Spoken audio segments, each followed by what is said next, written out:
மக்களே, இந்த விஷாலும் அஞ்சிதாவும் பண்ணுறத பார்த்தா எனக்கு என்ன சொல்கிறதுன்னு சொல்லிட்டு சத்தியமாக விளங்கவே இல்லை. இவங்க இருந்தாங்களா ஆனந்தி இருக்கும்போது ஒரு விஷயத்த வந்து பேசியிருப்பாங்க. நம்ம பவித்ராவும் ஆனந்தியும் சேர்ந்து ஒரு விஷயத்த வந்து சொல்லியிருப்பாங்க. இந்த மாதிரி விஷால் வந்து 2 பக்கமும் வந்து நாடகம் போடுறான். தர்ஷிகா கூட இருக்கும்போது தர்ஷிகா கூட ஒரு மாதிரி நடிக்கிறான். அதே வந்து அஞ்சிதா கிட்ட போகும்போது அஞ்சிதா கிட்ட ஒரு மாதிரி நடிக்கிறான். அவங்க 2 பேருக்குள்ள ஒரு கனெக்ஷன் இருக்குது அப்படின்னா எதுக்கு இந்த அஞ்சிதா தேவையில்லாமல் உள்ளே போகிறான்னு சொல்லிட்டு வந்து தெரியல. இவ தேவையில்லாமல் வந்து விஷால் கூட பேசி விஷாலை வந்து கரெக்ட் பண்ணுறதுக்கு பார்க்குறா அப்படின்ற மாதிரி இந்த விஷயத்த அவங்க இருக்கும்போதே வந்து பேசியிருந்தாங்க. அப்படி வந்து பேசும்போது வந்து நானே வந்து என்ன நினச்சேன் அப்படின்னா, ஆக்சுவலாக விஷால் வந்து தர்ஷிகாவை தான் வந்து லவ் பண்ணுறாங்க. அஞ்சிதா வந்து ஃப்ரெண்டாக தான் வந்து பார்க்குறாங்க. இவங்க 2 பேரும் தான் வந்து தர்ஷிகாவை லவ் பண்ணுறாங்க. யார்?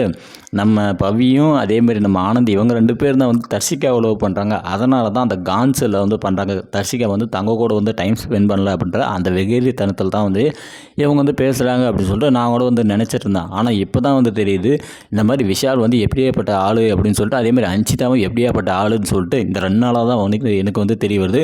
இப்போ நடந்துச்சுல அந்த கேமு, இந்த ஸ்டோன் கேமு, இந்த கேமில் கூட பார்த்தோம் அப்படின்னா நம்ம விஷால் வந்து முழுக்கவே வந்து யாருக்கு சப்போர்ட்டாக நின்னார் அப்படின்னு பார்த்தோம் அப்படின்னா நம்ம அஞ்சிதா அக்காவுக்கு தான் பார்த்தீங்கன்னா முழுக்கவே வந்து சப்போர்ட்டாக நின்றுருப்பாரு. இதை கூட பார்த்தீங்கன்னா வீக்கெண்டில் வச்சு விஜய் சேதுபதி வந்து கிளின்னு கிழிச்சிருப்பாரு. அப்போ உன் டீம் காஞ்சி போய்க்குது, உன் டீமுக்கு நீ சப்போர்ட் பண்ணாமல் எதுக்கு நீ பக்கத்து டீமுக்கு போயிட்டு வந்து சப்போர்ட் பண்ண அப்படின்னு சொல்லிட்டு கேட்கும்போது, இல்லை அங்கே தான் வந்து பாவமாக இருந்தாங்க.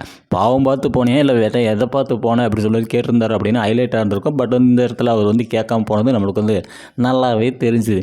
அதே மாதிரி நேற்று வந்து ஒரு விஷயம் நடந்தது. என்ன அப்படின்னு பார்த்தோம் அப்படின்னா, இந்த எபிசோடோட ஸ்டார்டிங்கில் பார்த்தீங்கன்னா விஷால் வந்து ஒரு விஷயத்தை வந்து பண்ணுவார். ராத்திரி நேரத்தில் எல்லோரும் தூங்கிட்ட அப்புறமா நம்மள வந்து போய் அஞ்சியை வந்து கூப்பிட்டு அஞ்சிதாவுக்கு பார்த்தீங்கன்னா ஒரு விலங்கு வந்து கொடுப்பாரு. கைக்கு பார்த்தீங்கன்னா ஒரு காப்பு வந்து கொடுப்பாரு. என்னன்னு சொல்லி கொடுப்பாரு அப்படின்னு பார்த்தோம் அப்படின்னா, இந்த மாதிரி நீ வந்து இருக்கியோ போயிடுவே எனக்கு வந்து தெரியாது, பட் வந்து உன்னோட அந்த ஃப்ரெண்ட்ஷிப் பாண்டிங் வந்து எனக்கு வந்து வேணும் அப்படின்னு சொல்லிட்டு நட்புக்காக நம்மளை வந்து ஒரு காப்பு வந்து போட்டாராம். இதெல்லாம் நட்புக்காக போட்ட மாதிரி எனக்கு வந்து சுத்தமாக வந்து விளங்கலை.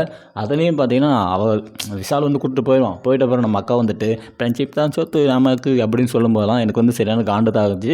இவங்க 2 பேர்த்துக்குள்ளன்றத விட விஷால் வந்து டபுள் சைட் கேம் ஆடுற மாதிரி தான் எனக்கு வந்து நல்லா தெரியுது. அஞ்சி வந்து ஏதோ அவங்க ஒரு மைண்ட் தாட்டில் இருந்தாலுமே விஷால் பார்த்தீங்கன்னா வேணுமுனே என் பக்கம் வான்னு சொல்லிட்டு வடை போட்டு இழுக்கிற மாதிரி தான் எனக்கு வந்து தெளிவாக வந்து தோணுது.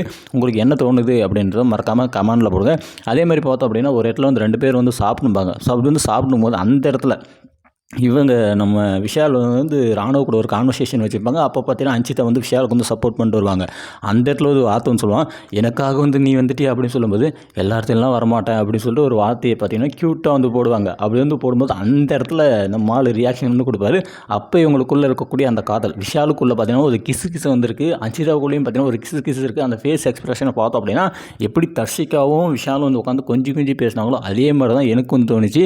இவங்க என்ன சொல்ல சைலண்ட் மோடு தான் விஷால். ஆனால் எப்பயுமே பார்த்தீங்கன்னா பல பக்கம் பார்த்தீங்கன்னா வந்து லெட்டர் போட்டு வைக்கலாம். எந்த பக்கம் வந்து அப்பாயின்மெண்ட் வந்து கிடைக்குதோ அந்த பக்கம் வந்து போயலான்னு சொல்லிட்டு நம்மளால் வந்து பல பக்கம் வந்து அப்பாயின்மெண்ட்டுக்காக லெட்டர் போடக்கூடிய அந்த விஷயத்தை நம்மளால் வந்து தெளிவாக பார்க்க முடியுது. நீங்கள் என்ன நினைக்கிறீங்க அப்படின்னு மறக்காமல் கமெண்டில் போடுங்க.